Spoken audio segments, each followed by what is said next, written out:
జై శ్రీమన్నారాయణ. దసరా నవరాత్రులలో రెండవ రోజులో భాగంగా అమ్మవారి అవతారం గాయత్రీదేవి అవతారం.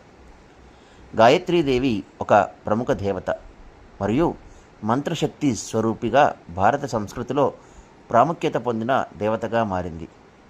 గాయత్రీదేవిని వేదమాతగా పిలుస్తారు. సమస్త వేదాలు మంత్రాలకు మూలశక్తి ఆ అమ్మవారు.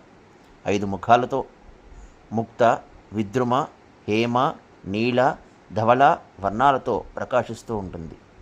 శంఖం, చక్రం, గద, అంకుశం, కమలాలను ధరిస్తుంది.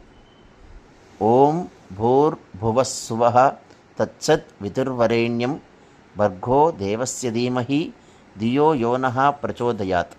ఈ మంత్రాన్ని జపించడం వలన సకల దేవతలను ప్రార్థించినట్లే అనిపిస్తుంది. ఈ యొక్క మంత్రంలో ఉన్న 24 అక్షరాలు కూడా బీజాక్షరాలుగానే చెప్పబడతాయి.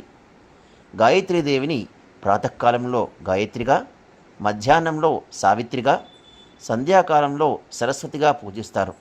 పురాణాలలో ఆమె ముఖంలో అగ్ని, శిరస్సులో బ్రహ్ముడు, హృదయంలో విష్ణువు, శిఖపై రుద్రుడు ఉంటారని చెప్పబడింది.